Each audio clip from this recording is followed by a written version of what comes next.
It wasn't a weak password. That's what makes this file uncomfortable. It was familiar, easy to remember, used before, which already explains most of what happens next. People reuse things that work, passwords included. Efficiency feels smart until it becomes predictable. After all, if something works perfectly, why mess with success? You've got a system. You're streamlined. You're an efficiency expert in your own digital life. Why would anyone want to introduce chaos into that beautiful, ordered world with a dozen different, forgettable passwords? It's just common sense. Nothing happened the first time, or the second.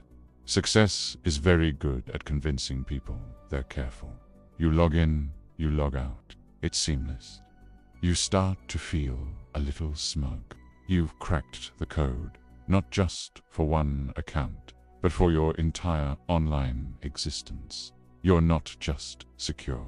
You're brilliantly lazy. It's a win-win. Who needs a password manager when your own brain is so wonderfully reliable at remembering that one specific brilliant thing? The problem wasn't access. It was repetition. One account stayed fine. Another didn't. The connection between them felt irrelevant. Of course it did. They were for two completely different things. One was for paying your bills. The other was for ordering pizza. What could they possibly have in common? It's not like the pizza place is collaborating with your bank.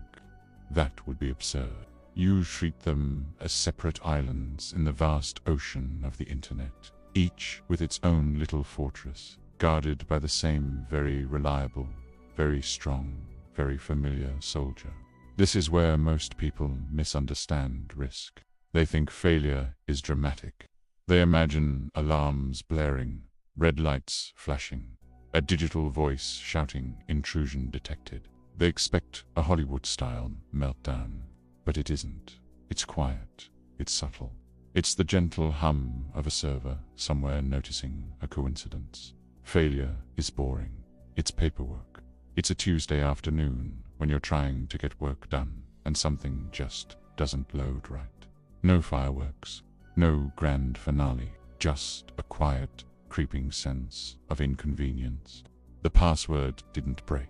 The habit did. Systems don't panic when something works twice. They aren't programmed for surprise. They don't have feelings.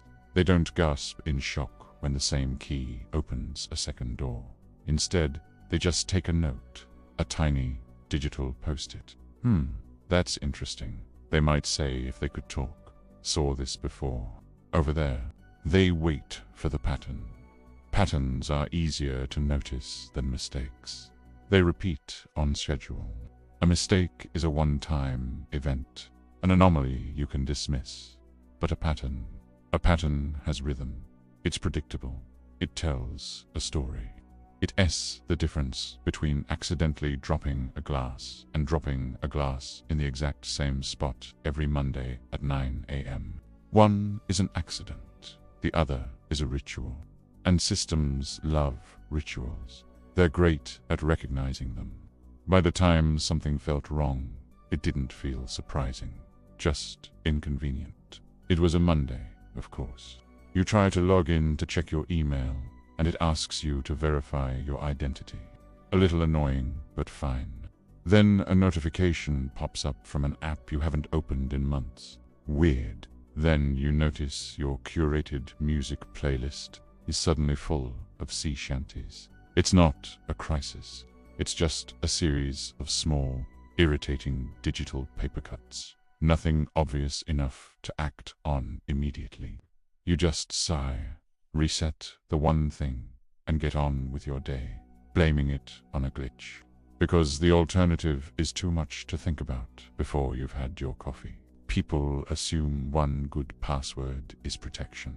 They think of it as an unbreakable shield, a magical charm. It's actually a shortcut, and we all love shortcuts, don't we? They make us feel clever. We beat the system. We found the life hack. We've optimized our existence down to a single, elegant solution. We're not just saving time, we're fundamentally winning at life. One password to rule them all. It's poetic. Shortcuts save time. They also remove distance. The distance between your banking app and your social media profile.